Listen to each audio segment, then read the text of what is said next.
দেখো আমরা এখন যে অঙ্কটা সলভ করছি নবম শ্রেণী কোষে দেখি 5.7 এর আমরা 13 দাগের অঙ্কটা সলভ করব। অঙ্কটা হচ্ছে আমার দাদার একটি থলিতে 1 টাকার মুদ্রা ও 50 পয়সার মুদ্রা মিলিয়ে মোট 350 টাকা আছে। আমার বোন ওই টাকার থলি থেকে 1/3 50 পয়সা বের করে তার জায়গায় সমসংখ্যক 1 টাকার মুদ্রা রেখে দিল এবং এখন ওই থলিতে মোট টাকার পরিমাণ 400 টাকা হলো। প্রথমে দাদা থলিতে আলাদাভাবে 1 টাকার মুদ্রা ও 50 পয়সার মুদ্রা কতগুলি রেখেছে, এটাই আমাদের বার করতে হবে। তাহলে আমরা এখানে কি করব, ধরে নেব অঙ্কটা আগে, ধরে নিয়ে দুটো সহজ সমীকরণ বার করতে হবে, করে সে দুটো সলভ করলেই আমাদের অঙ্কের সমাধান পেয়ে যাব। তাহলে মনে করি থলিতে x সংখ্যক 1 টাকার মুদ্রা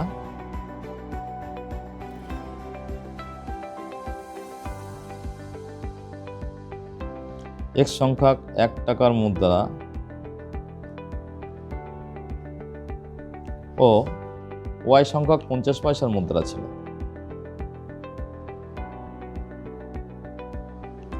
y সংখ্যক 50 পয়সার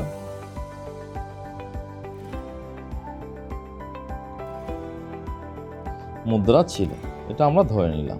এবার আমাদের সহজ সমীকরণটা বার করতে হবে। তাই দেখো প্রস্তানুসারে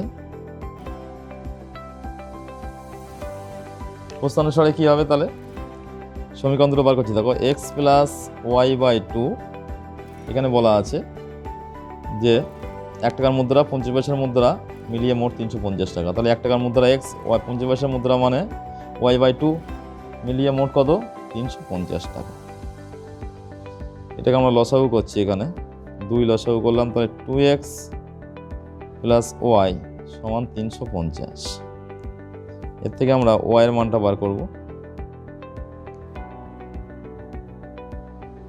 ইন্টু 2। ওয়াই ইকুয়ালস টু কত হবে, তাহলে 700 মাইনাস 2x।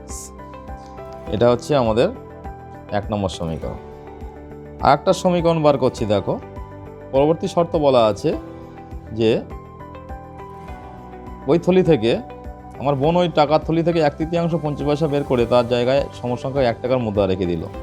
ওই থলিতে মোট টাকার পরিমাণ 400 টাকা হলো। তাই পরবর্তী সমীকরণটা কী হবে, দেখো 1/2 into y minus y by 3, 1/3 বলা আছে, 1/3 50 পয়সা হবে, প্লাস সমসংখ্যক সমপরিমাণ কী দিচ্ছে, 1 টাকা দিচ্ছে। তাহলে x plus y by 3 equals to 400।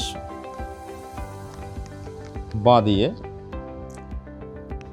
তাহলে এখানে হাফ থাকছে, এটাকে 3 লসাগু করে দিলাম, তাই 3y minus y plus x plus y by 3 equals to 400।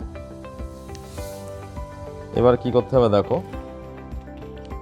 তাহলে এখানে 3y থেকে y বাদ দিলে কত, 2y, হাফটা নিচে গুণ করে দেবো, 3 দুগুণ 6 হবে, তাহলে 2y by 6, 2y by 6 by 6 plus x plus y by কত আছে 3 সমান 400।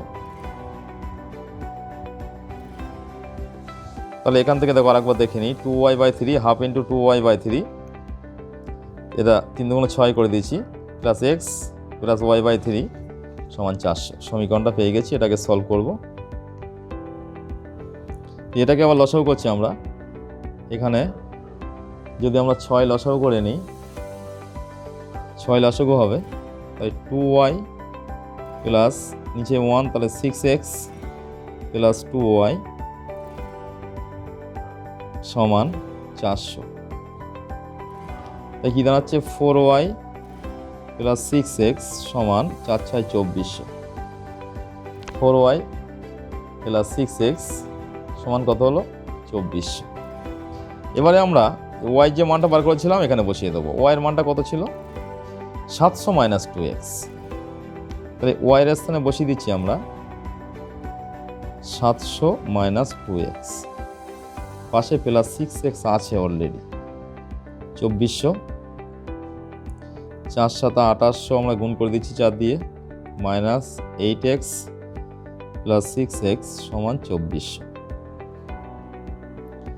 তাই কত হচ্ছে এখানে 8x 6x যোগ বিয়োগ করলে minus 2x equals to 2400 minus 2800, x equals to minus 400 by 2 minus 2, এই 200 হলো, মাইনাস কেটে যাচ্ছে। তো x এর মানটা পেয়ে গেলাম 200। এবার 1 নম্বর সমীকরণে আমরা x এর মান বসিয়ে দেবো, y এর মানটা বেরিয়ে আসবে। 1 নম্বর সমীকরণে x ইকুয়ালস টু 200 বসিয়ে পাই,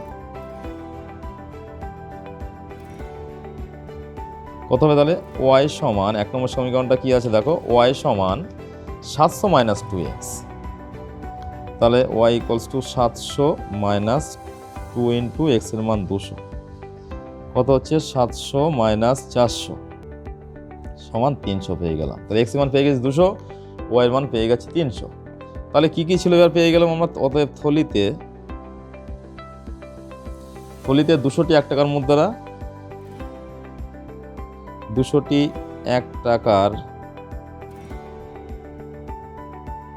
মুদ্রা ও 300টি 50 পয়সার মুদ্রা ছিল। দেখো এইভাবে সলভ করলে দেখো কত বড় একটা অঙ্ক, জটিল অঙ্ক আমরা অনেক সহজ পদ্ধতিতে সলভ করলাম। তোমরা এটা ফলো করবে, তাহলে অঙ্কটা বুঝতে পারবে।